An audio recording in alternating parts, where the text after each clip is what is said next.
அனைவருக்குமே வணக்கம். சற்று முன் கிடைத்திருக்கக்கூடிய ஒரு மிக மிக முக்கியமான செய்தி ஒன்று வெளியாகி உள்ளது.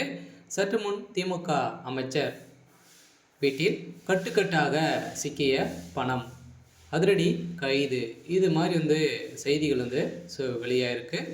திமுக சார்ந்த முக்கிய அமைச்சர், மூத்த அமைச்சர் பார்த்தீங்கன்னா அதிரடியாக நேற்று முன்தினம் பார்த்தீங்கன்னா அவருக்கு உடல்நிலை குறைவு ஏற்பட்டது அப்படின்ற மாதிரி பார்த்தீங்கன்னா கோவையில் அமைச்சர் பெரியசாமி அவர்கள் பார்த்தீங்கன்னா மீனாட்சி மருத்துவமனையில் அனுமதி பெற்று சிகிச்சை பெற்று வந்தார்.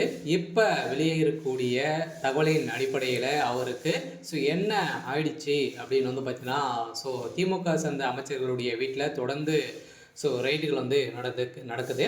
இந்த ரைடின் அடிப்படையில் தான் அவருடைய வீட்டில் பார்த்தீங்கன்னா ரைடுகள் நடத்த போகிறதாக அமலாக்கத்துறை பார்த்தீங்கன்னா திடீர்னு வந்த சம்பவம் பெரும் பரபரப்பை ஏற்படுத்தியிருந்தது.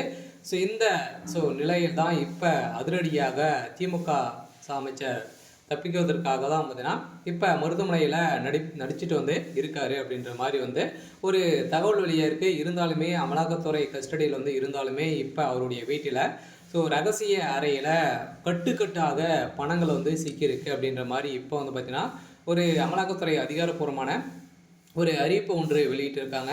இதை பற்றி இந்த வீடியோவில் நம்ம முழுமையாக பார்க்கலாம்.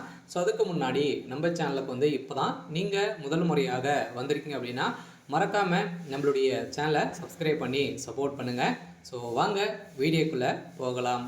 பார்த்தீங்கன்னா இப்போ வருகின்ற 2026 சட்டமன்ற தேர்தல் வரப்போகுது. அதுக்காக பார்த்தீங்கன்னா திமுக ஆளுங்கட்சியாக இருக்கக்கூடிய திமுக அமைச்சர்கள் அனைவருமே பார்த்தீங்கன்னா எக்கச்சக்கமான பணங்களை பதுக்குறாங்க அப்படின்றத அனைவருக்குமே தெரியும். எப்பவுமே தேர்தல் டைமில் இது மாதிரி நடக்கக்கூடியது ஒரு சாதாரணமான ஒரு விஷயம் தான். இருந்தாலுமே இப்போவே பணத்தை பார்த்தீங்கன்னா அங்கங்கே இருக்கக்கூடிய திமுக சார்ந்த நிர்வாகிகளுடைய வீட்டில் பணங்களை பதுக்க வேலையில் இப்போ அமைச்சர்கள் ஈடுபட்டு இருக்காங்க அப்படின்றத ரகசிய தகவல் கிடைக்க இப்போ அடுக்கடுக்காக திமுக சார்ந்த அமைச்சர்கள் அதே மாதிரி அவருக்கு தொடர்ந்து அவருடைய சம்மந்தப்பட்ட இடங்களிலும் ரைடுகள் நடக்குது. இந்த ரைடின் அடிப்படையில் சதுரடியாக திமுக சார்ந்த அமைச்சர் பெரியசாமி அவர்களுடைய வீட்டில் ரைடுகள் 2 நாட்களாகவே நடந்தது. இந்த ரைடின் அடிப்படையில் சதுரடியாக அமைச்சர் பெரியசாமி அவர்கள் பார்த்தீங்கன்னா கைதுக்கு பயந்து அவருக்கு உடல்நிலை சரியில்லை அப்படின்ற மாதிரி சொல்லி பார்த்தீங்கன்னா மருத்துவமனையில் அனுமதி பெற்ற சம்பவம் திமுகவிடையும் அமலாக்கத்துறையிடையும் பார்த்தீங்கன்னா ஒரு பரபரப்பை கிளப்பியிருந்தது. இருந்தாலுமே இப்போ அவருடைய வீட்டில் கட்டுக்கட்டாக பார்த்தீங்கன்னா ஒரு 60,000 கோடிக்கு மேலே பார்த்தீங்கன்னா பணங்கள் சிக்கியிருக்கு அப்படின்றத இப்போ அபிஷியலாக ஒரு தகவல் வெளியாக இருக்குது. இந்த தகவலின் அடிப்படையில் திமுக சார்ந்த அமைச்சர் பெரியசாமி அவர்கள் பார்த்தீங்கன்னா திடீர்னு கைது செய்யப்பட்டிருக்காரு. இருந்தாலுமே என்ன நடக்க போகுது அப்படின்றத தொடர்ந்து